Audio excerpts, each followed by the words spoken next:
When I pull up on you, then I might swear, ayy. Double off deuce, ayy. That you might work, ayy. When I pull up on you, then I might swear, ayy. Double off deuce, ayy. That you might work, ayy. That you might work. Welcome back to another episode of the Michel Matters Podcast. I'm Jocks Michel. And I'm Jackie Michelle. Welcome back. Hi, guys. Episode 17. Yes. Back at it again. Back for another one. I guess just a quick recap of the last 2 weeks. Mm-hmm. What's been going on? I know you went on a... Minimalist challenge? Yeah. Sorry. I don't know why that was so hard to remember. Yeah. So that's still happening. And this is the last week of the Minimalist challenge. And it's been going really well. And I feel like pretty much every room in the house has been affected. Has been touched. The last place is... my closet. Your closet. Which I didn't think I was a part of this challenge, but I guess I am now. Guys. Be clear. You have a lot of clothes. I don't have a lot of clothes. Yes, you do. I have a lot of stuff. I don't have a lot of clothes. You have a lot of clothes. And then so finally I was like, okay, I've touched everywhere else that I can. I have to get Jocks in on this. You don't have to. I have to. No, you don't. I have to. You want me to. Yeah. Because you're running out of stuff. Because you know, we have our time within the year that we buy clothes. Mm-hmm. And this is around the time for you. And so before you go out and buy the clothes, you should probably know what's in your closet before you use up more hangers. And at this point, I don't even have any more hangers for your stuff. So now we've gone through I'm not going to let you use this as an excuse. We've gone through the shelves. You ran out of stuff to get rid of, so my stuff is next. No, because we still have the shed. Okay. That's the last place. Your closet and the shed. Everything else is clear of things we don't use and junk. But yeah, we need to go through your clothes because I definitely don't have that much clothes. Wow. I don't know how you accumulated that much clothes. It's probably clothes from high school too. I got a lot of old stuff. I'll be honest, it's a lot of old stuff, but it was a shirt from college. I was like, oh. Let me do that on my time. No, we'll do it together. Anyway. You had a fishing trip yesterday. Yeah, man. I'm still feeling the effects of it right now. We went, it was a charter boat out of Fort Lauderdale we did last night. So we got there at 7. It was me and five other coworkers. Yeah, so we got there at 7. We got on the boat. I've never really been fishing. Mm-hmm. I've done little stuff in the canal by the house, but nothing to this level. Right. It was pretty cool. I caught the first hour I was bored. I didn't catch anything. It was just a different experience. The boat, it's just some real outdoorsy stuff. I don't know. Just wasn't there yet. I feel it was something I've always wanted to do with you. I wanted to take you legit fishing. Mm-hmm. But I'm glad you got to experience that. And you guys went at night. Yeah. What was up with that? That was another part of it that I wasn't, because it was from 7. I didn't get home till 3. So we get there. The first hour is we're out there. They set me up. I didn't catch anything. And then the way the group was set up, there was somebody who there was the 4 of us or whatever, and then some dude put himself in between me and one of our other coworkers. Mm-hmm. And I'm just thanks. So I'm separated from everybody at this point. Right. So I'm not catching nothing. I'm bored because I'm by myself. Yeah. And then finally, after a little bit, one of my coworkers oh, switch with me. So he gave me his rod and we switched spots. Man, as soon as he switched spots with me, I caught 4 fish right away. That's crazy. Yeah. So I think in total I caught 8 fish. Yeah. They were all grunt fish. It's a small, it's a white meat fish. So yeah, so I caught 8 grunt fish. I caught 2 other fish that you could keep it, but it's not good for eating. So they cut it up and they turn it into more bait for the people on the boat. And then I caught another fish, but it's poisonous, so they made me throw it back. But yeah, it was pretty cool. Long though. That's if I'm gonna go fishing again, I'm not gonna go fishing for 6 hours. Yeah. Yeah, that's way too long. Yeah, because then even after... it was like raining that day. Yeah, so while we're on the boat, we see like it's a thunderstorm going on in the background. Mm-hmm. And like I kept saying like, is that going to affect us in any way? And the captain's like, no, we're good. And then finally like I said it again and he's like, well, let me check the radar. He's like, oh my, it's 2 miles away. So then he gets on the little microphone. He's like, we're going to turn around. And he full flats it back. And I'm talking about, this boat's not made, I guess, to go that fast. Mm-hmm. So it was rocking. At first, I was sitting down upstairs. And the boat just, the way it was rocking, I was like, I don't know. And then it starts raining. So I was like, I got to go down, find some shelter. Yeah. But even to get down, it was so hard because the boat was moving so much. It was crazy, but. It sounds fun, though. Yeah, yes, like but a good time. I would do it again, but I would have to go with you with people who know what they're doing. Because, like, right. To set up the rods and do all that stuff, you gotta have like somebody who know what they're doing. Bait. Yeah, all that stuff. Yeah. Well, we gave some of the fish to your mom. Yeah. And then I'll probably give my mom some fish tomorrow. Yeah. So that's exciting. That's cool. I'm interested. Hopefully they share some with me because I want to see how it tastes. I don't eat fish, so yeah. You let me know how that works out. We did get feedback from a few episodes ago. I think when I first started talking about the Minimalist Challenge, and it's from Tara, and she said that she's so glad we mentioned it on the podcast. It really and truly is very inspirational. And she said that she even printed out a little calendar to just keep the momentum going for her to like get rid of stuff. So she's got rid of a lot of things, and I want to say she's on like day 9 right now. So that's been cool. So that you guys are getting rid of junk in your life because you just feel so much better. You feel lighter and you feel like, wow, this is easier to clean now. Yeah, I think when you incorporate the whole house, I guess, and me, it's not impossible to do. Yeah. Because at first it sounded impossible. No, I mean, really it's supposed to be like 500. I think at the end, because I chose a 31-day month, it's going to be more like 540-ish items.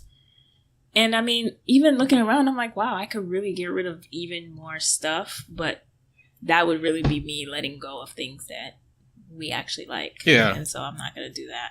But yeah, I mean, that's a lot, but in comparison to like everything else that's in the house, it's not that many items. Yeah. When you really think about it.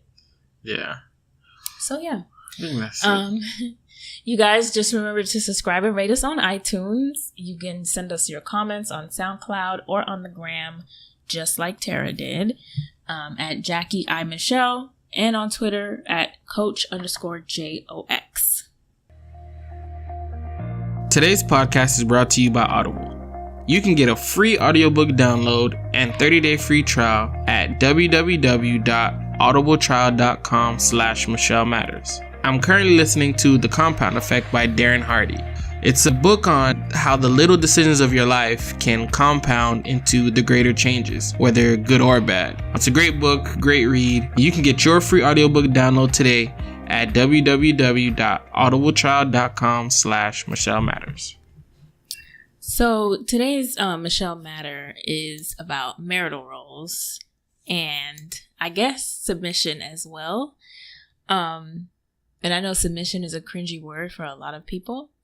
So I kind of wanted to know what your thoughts were on submission, or like what it looked like for you in the world from what you've seen in your life. I think that's a better question for you. Really? Like, yeah, because... No, because you be submitting to me too.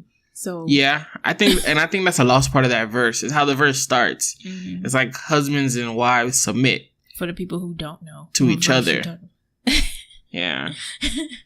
Yeah, but I mean, you still have an input. Like, you can still say what you've seen submission look like around you. I think it's easier to say what I think people think submission is. Okay. I feel like people always talk about submission in like a negative connotation. Mm-hmm. It's always, like a woman being like subservient to her husband and being like, lowly and yes, sir. Like, and I think that's just It's not biblical. Yeah, it's not what the scripture intended it to be like. But I feel like people over time have turned it into that. I think because people don't know how to read the Bible. So I mean, yeah, that could be part of it. Yeah, that could be part of it. I think. I mean, and I have a different outlook on it now than I did when I was younger, obviously. But when I saw what I thought was submission growing up, it kind of seemed just like that, you know? Like, even if a guy is, or if your husband is cheating on you or whatever, like, you would still, you know, do what he says and stuff. And I'd just be like, I knew in my mind, I'm like, that's crazy. Yeah. You guys got it messed up.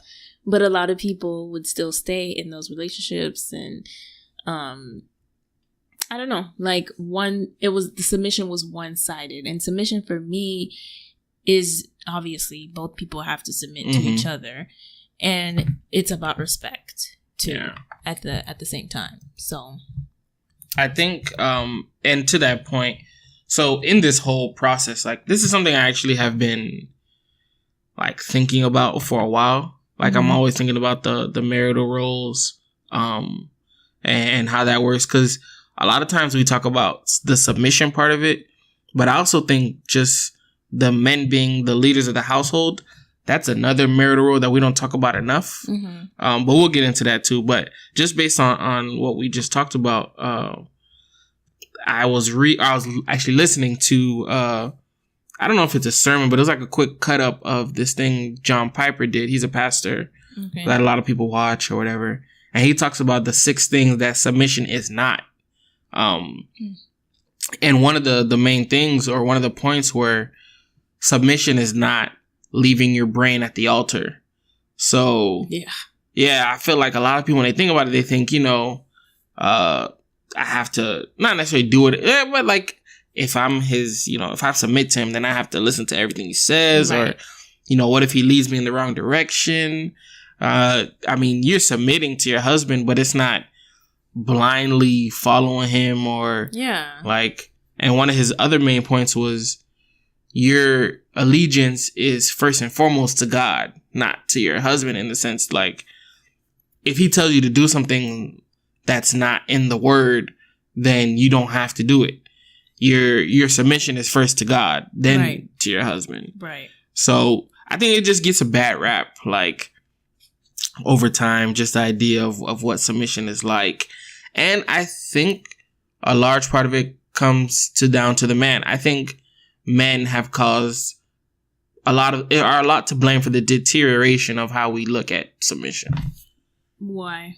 Because I feel like women at times can struggle with the idea of submission because of who they would be submitting to.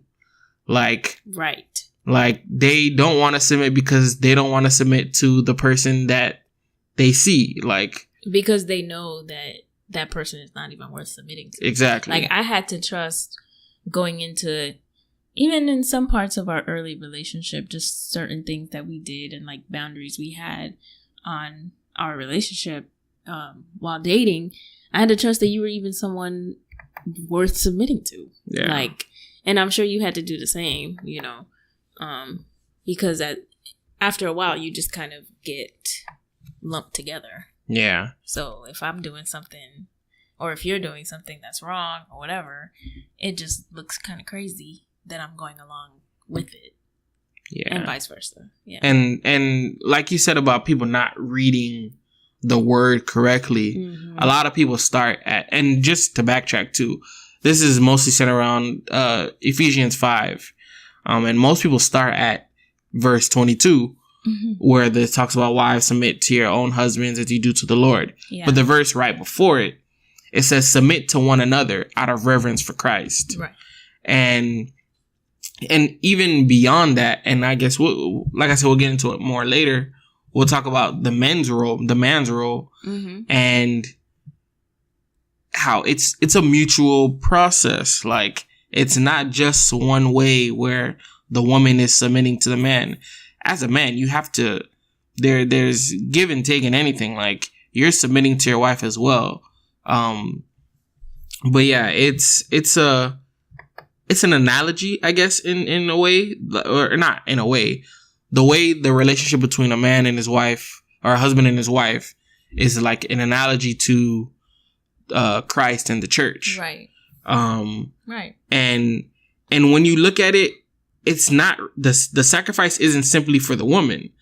Like, when you think about what Christ did for the church, that was like the ultimate sacrifice. Mm-hmm. And if I'm supposed to model that as a man, then just as much as she's submitting to me, I'm serving her. Like, I'm submitting to her in that way. Like, I have to be willing to lay my life down for my wife.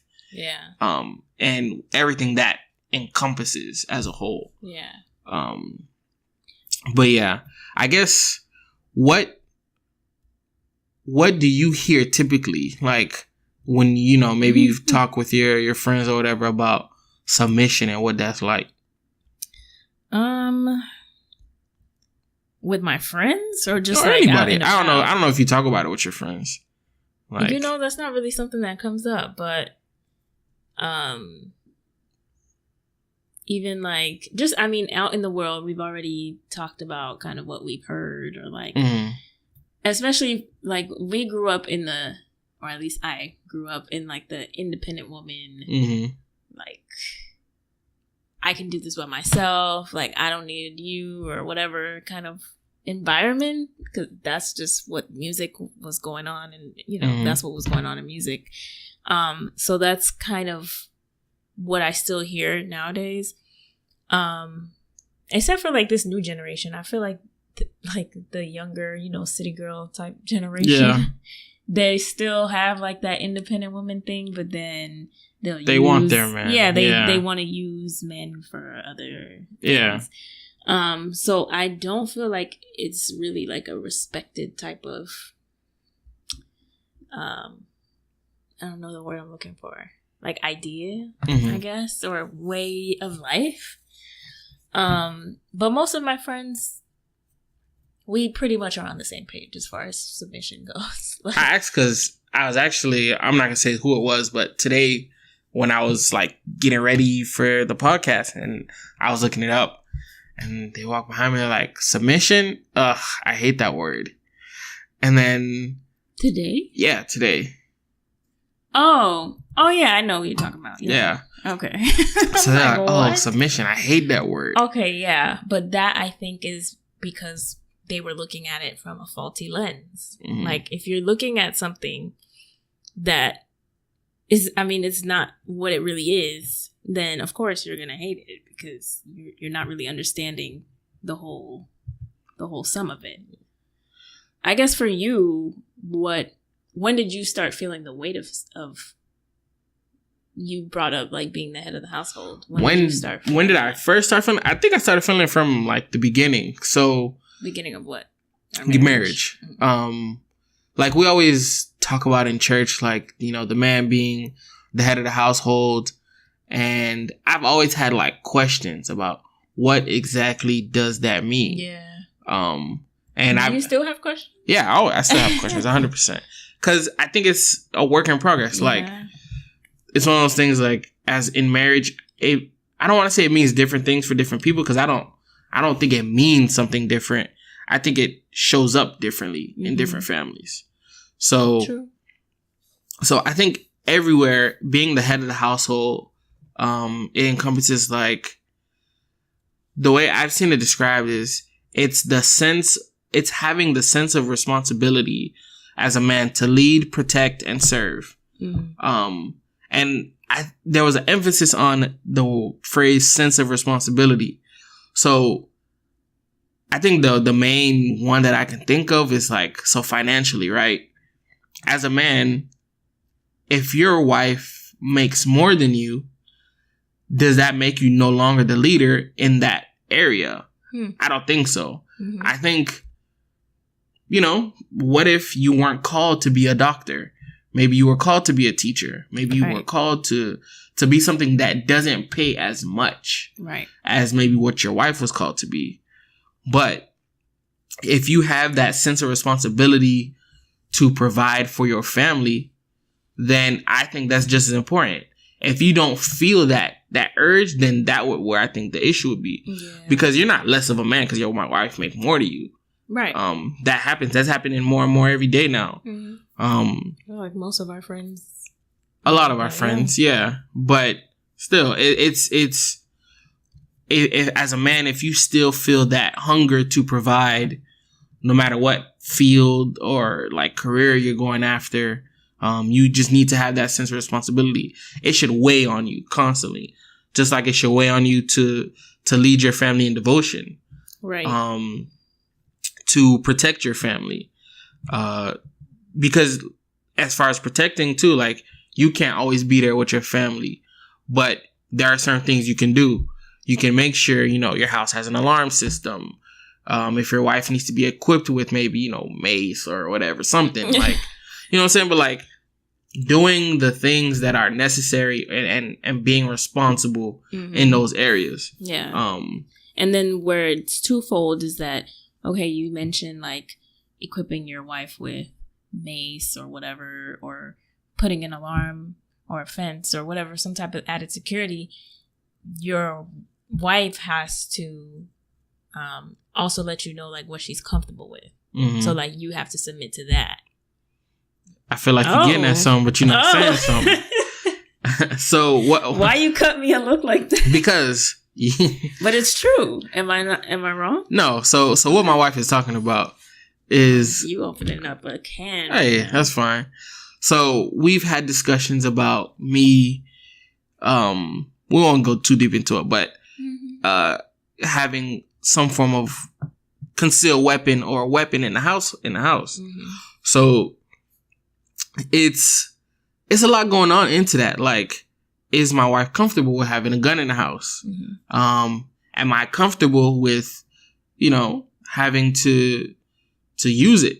Or with children and just the things that go on with that. Yeah. But having that discussion and in submission and being the head of the household, I think the way that could play in is as the head of the household, that doesn't mean you're always right. Sometimes being the head of the household means, hey babe, I see what you're saying. Yeah. Let's go with that. Yeah. Like, and at the end of the day, I mean, this is still an ongoing topic for us. We haven't figured it out. But I think it's important, like, to just, if he were to just be like, nah, this is what we're doing. Like, well, then you're not submitting to me, and my issues and concerns. And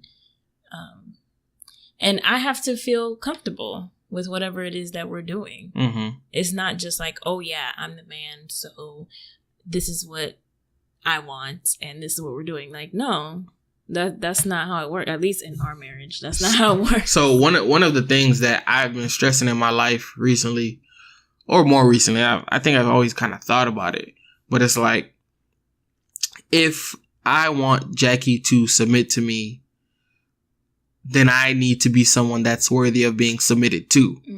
So, like, I don't want to, because a lot of times they just talk about, just being the man, being head of the household, but they don't explain how or why. I mean, it's indirectly stated throughout the whole Bible what a man should do. Yeah. But like practical, advice, or it's just, I don't want to be considered the head of the household just because I'm a man. Like, I want to be the head of the household because I'm doing the things necessary to lead, protect, and serve my family. Yeah. And my wife falls in line with that. Right. Because it's lazy. Like, it's a lazy way of life, because I think a lot of people consider that the man gets off the hook. Like, the wife just has to submit to him and he just has to be himself. Like, and I think that's part of the problem is, women are, why should I submit to him? And understanding that, one, your husband is a man. He's not God. He's going to make mistakes, right? Right. But if he's living the way he should be living, then I think it's somewhat natural order for the wife and the husband to, because it's not master servant. It's husband and wife still. Yeah. But working through each other to get, like, it shouldn't be a problem if I tell you, babe, I think we should do this with the money. Mm-hmm. Because you should be able to trust that I've prayed about it. I've, maybe done some research or something. There should be evidence, like, of why you should agree with what I'm saying. It shouldn't just be because he's the man. Yeah. I'm going to do it. Yeah.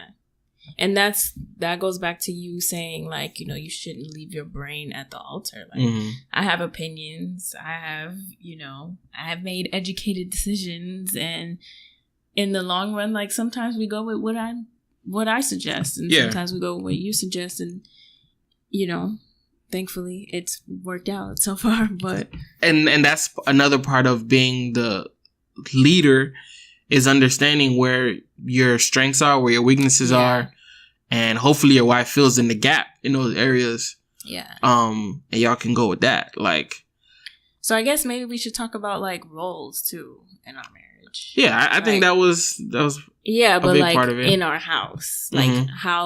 how is that set up based on what you just said, like strengths and weaknesses and stuff. Okay. So I guess, I wasn't prepared for this, but but that's not hard though, because I feel like in our house, the way we do finances, right? I think we've talked about this a few times. Mm-hmm.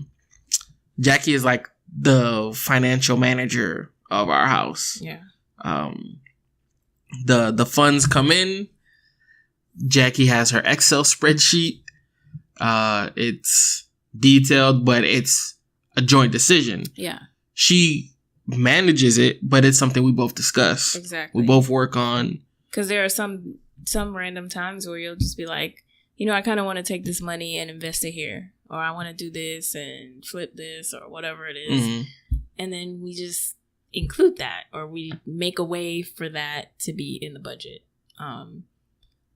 And I mean, as far as like chores and stuff, I feel like we've low-key discussed it, but not really. What? Now I want to see where you're going with this. I mean, because, I grew up in a house where I guess it was kind of a mixture of both. My dad was like the cleaner. Like, yeah, he's a neat freak. He will clean, like, it could be 2 a.m. and you hear a vacuum. Like, he's just a cleaner. My mom was the cook. Like, she's just mm-hmm. really good at it. And then everything else in between, as far as, like, raising the kids and stuff, my mom took a lot of that. And then my dad was more of, like, the financial manager and the provider and that kind of thing. But I think, especially in our generation where, like, we both work, it's not just like one of us going to work or whatever. Mm-hmm. At least at this current time in our life, we both work. So a lot of people would like everything to be 50-50. I go to work, you go to work. I clean dishes, you cook. Or like whatever it is. Like they want to split everything. And that's not always the case. I mean, everybody's different. Yeah. You split up your house the way it best works for you. Yeah. So I'm the neat freak in this situation. Yeah, definitely. I will clean like cleaning brings me joy. Like it's not even like I have to go home and I have to do this. The only thing that like probably annoys me is the putting stuff away part. Like once everything is clean, like say the dishes are clean, mm-hmm. putting them away, I'm like, maybe Jock can do that. Like I've been trying to get better with it. Yeah, I'm like, it's already in the dishwasher. You could put it away. And then as far as laundry, I always hated laundry, so you do it. Yeah, and you are good at it. It's what I like to do. Yeah, I don't know. Like we I think it's just having the discussion, figuring out what you can do, and not just splitting it up based on like what people I guess consider traditional, right? Like roles and whatnot in the marriage. Yeah. But it's a discussion that has to be had because I feel like that's one of those things that, when you come into marriage, you have like preconceived notions or expectations about what's supposed to happen.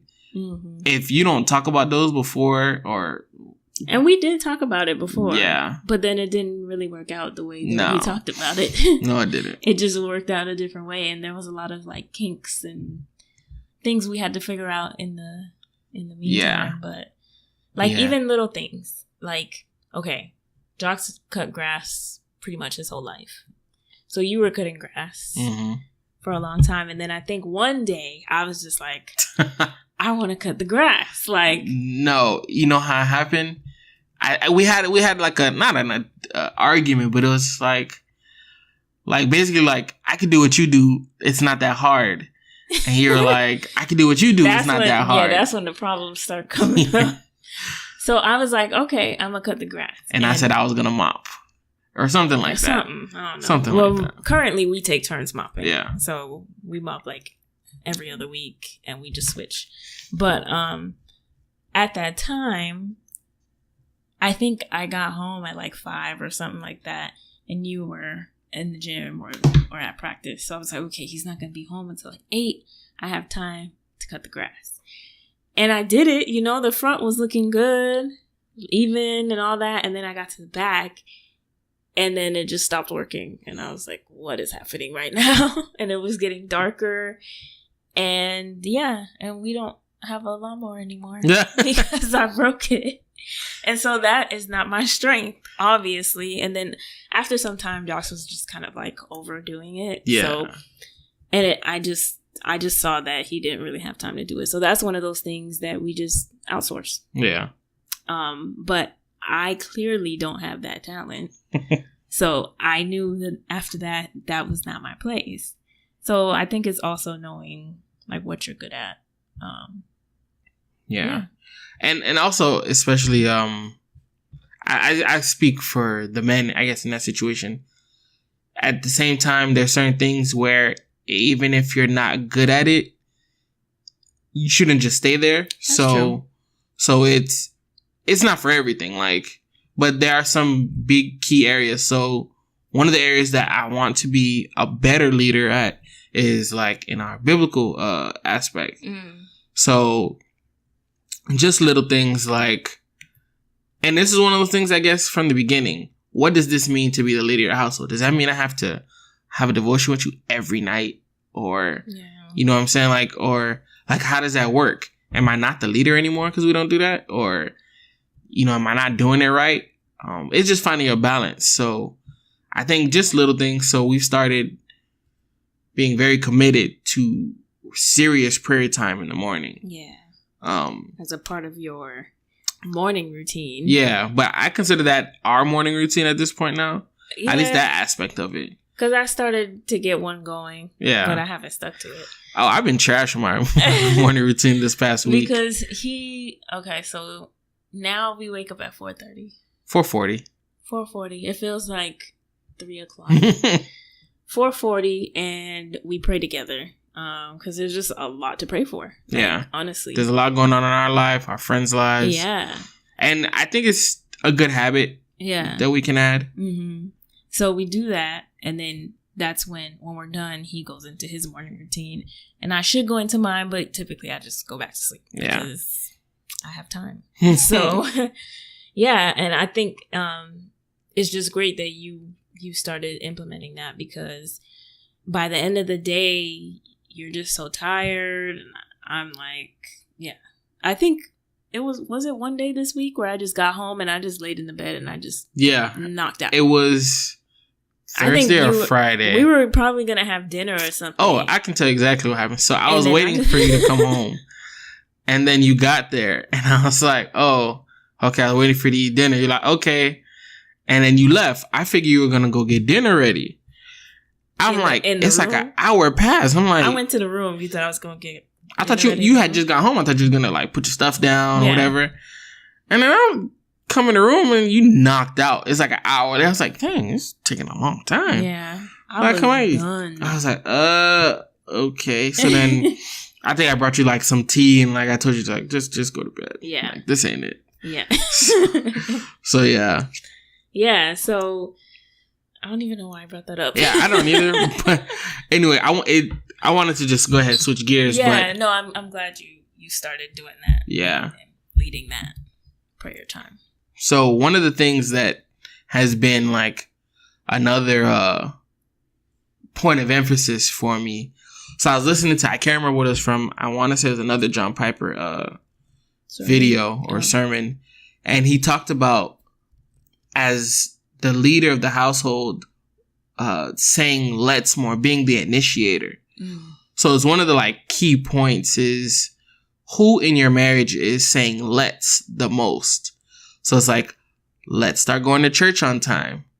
Let's do Bible study. Let's talk about our finances. The initiator, you don't always have to lead the necessary, like, you don't have to lead that area, but initiate the conversation. Initiate just the interaction. So like, oh babe, let's do the budget meeting. Yeah. Like constantly being the provoker, the initiator, because I can see how that can wear on you. Like for you to even bring up areas that maybe I should be leading in and initiating those too.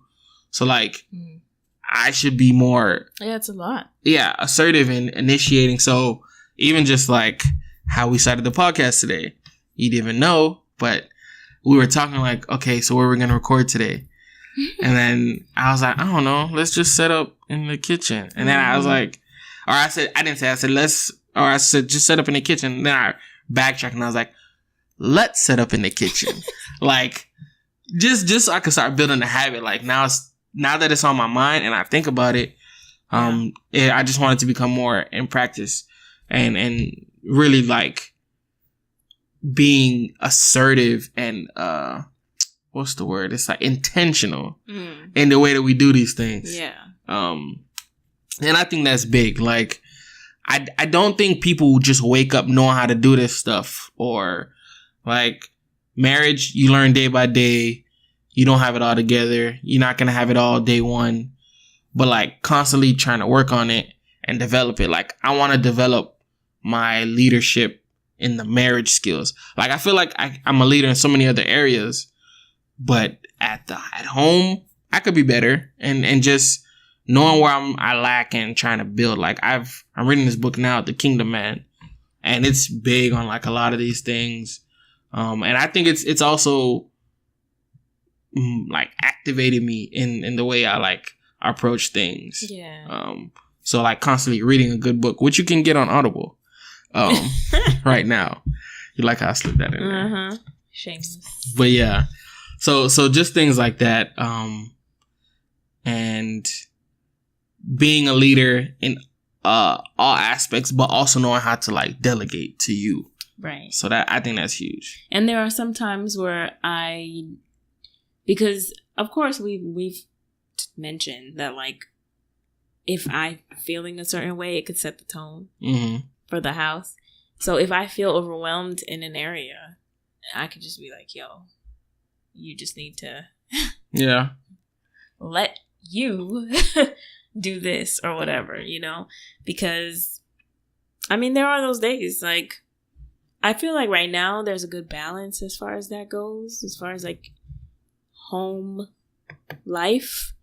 But yeah, if I feel tired or overwhelmed or whatever, then like, hey, you just gonna have to eat dinner by yourself or whatever. Like, let me just sleep real quick.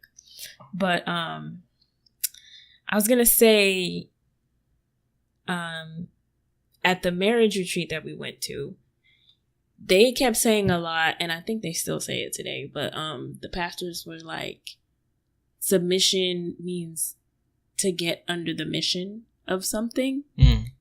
And so if you don't have a mission for your marriage, where are you headed? It's funny because that's one of my notes. Yeah, I saw that. So I think one of the key things, and that's one of the things that I'm always like, I'm always like, let's talk about our dreams. Yeah. Or like, let's talk about real corny, but I think it's true though, and it's important. It's having a vision for your family and then leading your family in the direction of that vision, right? Yeah.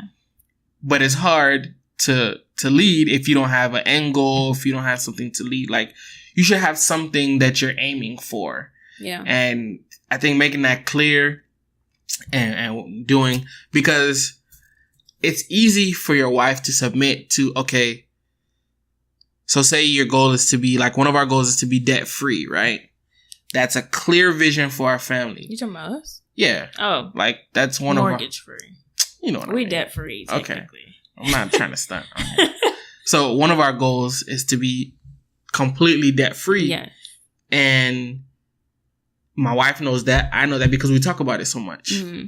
If there's something that comes up like, oh, she wants whatever. This is not really more, but like say she wants like a $300 purse or whatever. Mm. Or $300 to spend at Joann's. What? I'm just trying to think of something more or less that you would want. But go ahead. But anyway, fine. Home goods. Say I'm lying. $300 at home goods. That's but minimalism. So. Whatever. Anyway, but if I say, babe, I don't think we should spend the money that way. Right. It should be easier for her to submit to it because she understands I'm not just saying that. Yeah, I'm saying that because we have a vision and I have a goal and I'm trying to keep us in that area. Yeah. So it's easier to submit when you understand there's a vision, there's a goal, there's a reason why he's saying these things, there's a reason why he's doing these things. And as a man, it's understanding, you know, that's kind of your job. As even if it's not, I don't come up with all the things in my house, but starting that conversation, babe, what do you think about this? Yeah. And then we'll go from there. And checking in and being intentional, like you said, about continuously making sure that you're aligned to it. Yeah. I was having a conversation with my friend this week, and actually I forgot to tell you about it.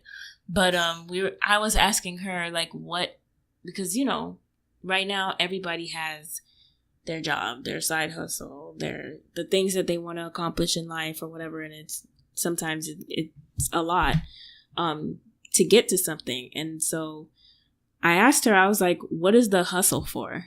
Like at the end of the day, what's your hustle for? And we just started like talking about like all the things we want to do and the things like how we envision our life.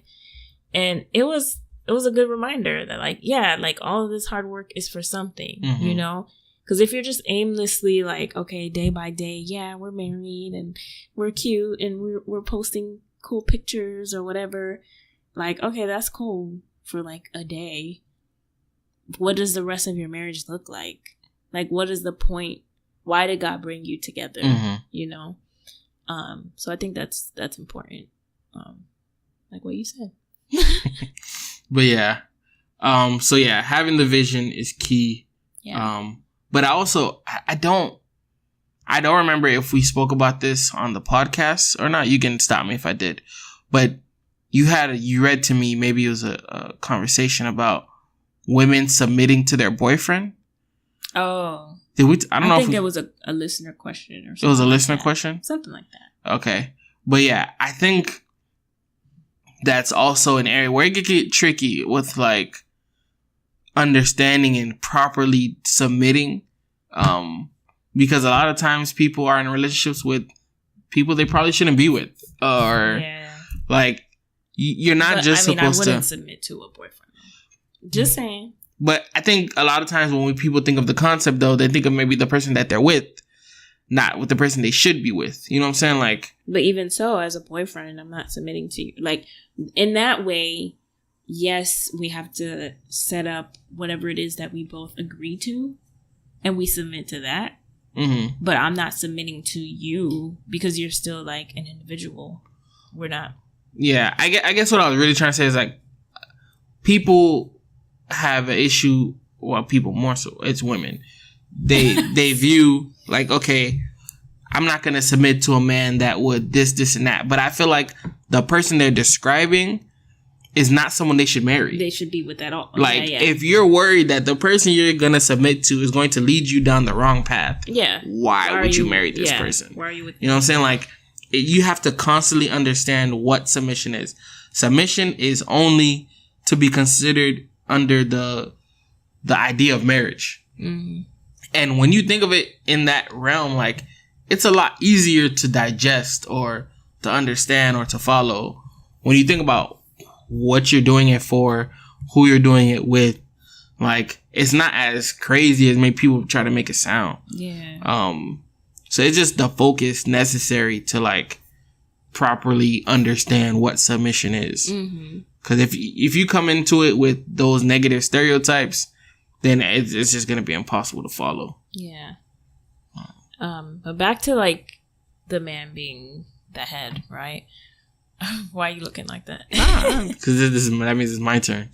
No, not necessarily. But for me, like how I view it is like you have an account over how you were the head later on, you know. So, well, you have to account for how you loved me, and you know how I submitted to you, etc. But like, kind of like how you mentioned people not submitting, or we both mentioned people not submitting to their boyfriend or girlfriend or whatever. You kind of know by like the fruit that the person bears if they're even worth, you know, submitting to. Like, for me, I think how I knew you were worth submitting to, at least in a biblical sense and like spiritually, you were always the one to kind of like, hey, let's pray together. Like even in high school, or like, let's, you know, read our Bible, and it would be like over the phone or whatever. And then there were other times where I would be the one to be like, yeah, no, we shouldn't do that. Or like, that's wrong or whatever. So you kind of both, you know, pick each other up and submit to each other in that way. But yeah, I would say that's an indicator. I mean, I know some people try to mask how they really are, but that can't be kept up for a long time. It shows. Yeah. It comes out. It comes out eventually. Eventually, you got to be yourself. So that's why I'm trying to work on being my better self. And I think that's the goal, like to constantly try to elevate, get better at what you do. It's definitely one of my keys, and a lot of my morning routine was started off in this area. It started off with, how can I be a better husband? How can I be a better leader? I can lead by doing XYZ, getting up early in the morning, leading us in prayer, reading my Bible. Yeah. Just different things like that, like making myself better for us. Right. And it's because I want to be someone who's worth submitting to. I don't want to be just submitted to because I'm a man. Or so. Is this my motivation? It's my why. Yeah. That's good. So, all right, let's move on to listener questions. Yes. Baby, I see you working hard, wanna let you know I'm proud, let you know that I admire what you do. Don't know if I need to reassure you if my life will be purposeless without you. If I want it, when I ask you, you inspire me to be better. You challenge me for the better. Sit back and let me pour out my love letter. So, don't forget that you can always email us questions at michelmatters@gmail.com, or hit us up through our socials and text messages, or whenever you see us. So this week we have 2 listener questions. The first one, it doesn't see who it's from, but do you have any ideas for your 5-year anniversary? I think we have a lot of ideas. My wife always has a bunch of ideas. There's so many places that we want to see. Yeah. One of the, I don't even know if I told you this idea, but one of them is, because I don't know if I mentioned on a podcast, but oh no, I did, that before my family reached Haiti, they were in Dominica. And so I would love to see Dominica. Yeah, and see how, you know, what the island is about and stuff. So I have one friend that's actually from there. So we'll see if she has any suggestions. Yeah. We also talked about Kenya. But the hotel that I would want us to go to is not available at the time that we want to go. But that would be fun. Yeah. To go to Kenya. I think. And I have a friend who just moved out to Sudan. So maybe we could probably see Sudan probably too. Not. Probably not. No, probably not. Probably not. Yeah, probably not. Her snaps haven't been turning me on to move. Sudan has been nice in her snaps. You think so? I don't know. I gotta re-look, but the weather not too much, but yeah, it don't look. But it looks nice. Maybe on another trip. I just know only thing we know for sure is the passport is getting stamped for our 5-year anniversary. What else have we talked about? Greece has always been on the list. list. You talked about there, Hawaii. Yeah, we did. We don't know for sure. We're going somewhere. We don't know. We're going somewhere. We got to start thinking about it soon, though. Yeah. Because we're going to go in January, right? Somewhere around there, yeah. Yeah. Yeah. So, I don't know. If you have any suggestions. I haven't thought past my birthday yet. So, yeah. Right. So, I'm not even 5-year anniversary. That's down the line. Jackie usually does the rough draft. She lets me know, okay, we got these places. And then I'll come in like, all right, cancel out that one. Cancel out. All right. And then we'll. So, right now, I'm just focused on my birthday. Everything after that, we'll deal with it when it comes. Yeah. The second question. How has your marriage benefited from working together on podcasts/projects? And that's from Taryn. Okay. What do you think? I mean, communicating has been great on the podcast. And then also just like getting to know other people. I was just going to say that.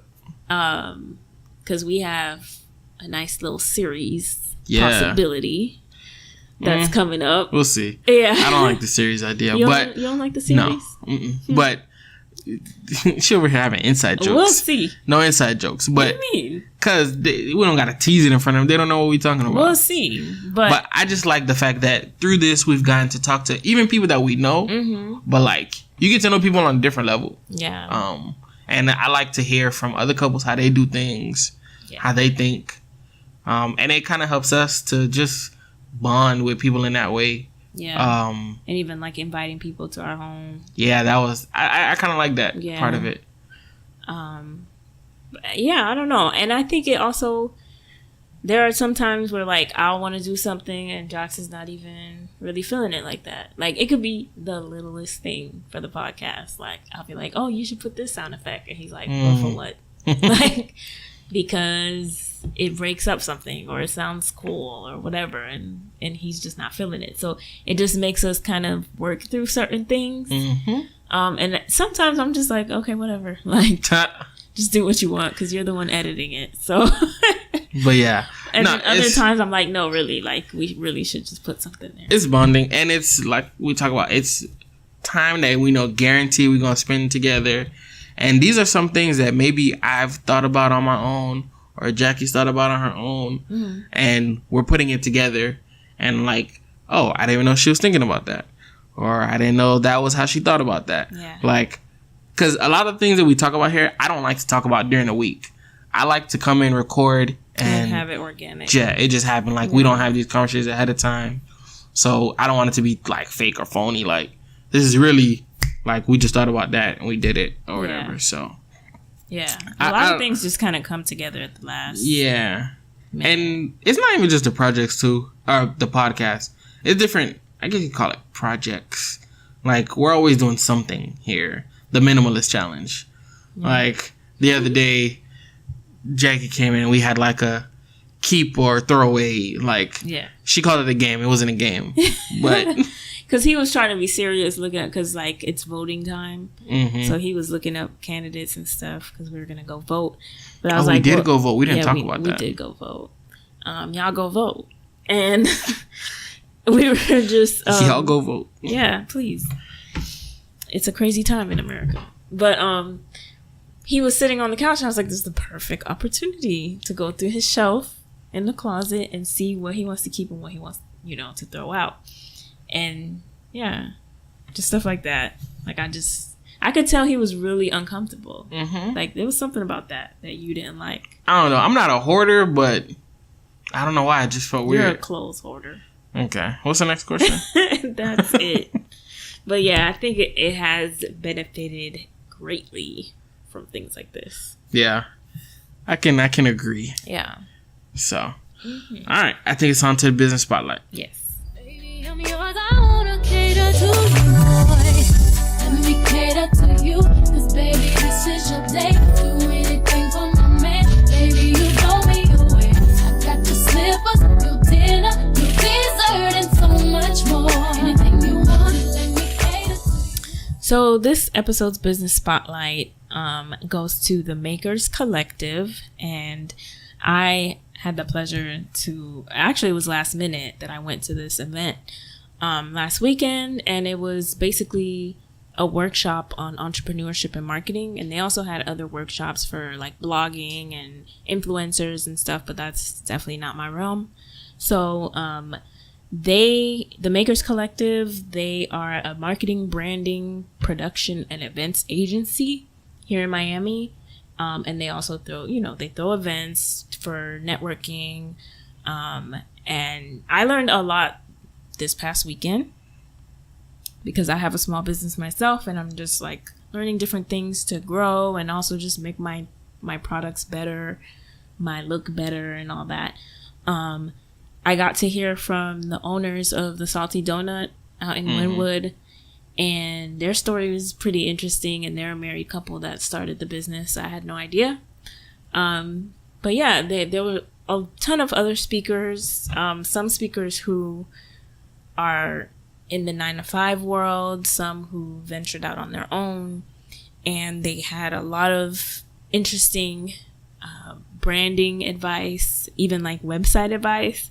That was probably one of my favorite. Like the Salty Donut workshop was my favorite, but then I got to hear from this woman who works on websites, and she was just like telling us about how to, there's like the SEO and stuff, and how to like handle that and see why certain ads on Facebook are targeting your page and what that means for your business and stuff like that. So definitely have a lot of updating to do and homework on my part to do, but I think you guys should definitely follow them if you're a creative, if you're a maker and interested in learning, networking here in Miami. So follow them at The Makers Co, and we'll have all their information in the the details of this episode. And that's it. All right. Do you have anything else? Nah, I think that's it. I think that's the end, man. Another good episode. Yes. I hope you guys enjoyed it. Go vote. All right. Bye. When I pull up on you, then I might swear, aye. Double off deuce, aye. That just might work, aye. When I pull up on you, then I might swear, aye. Double off deuce, aye. That just might work, aye. That just might work. That just might work.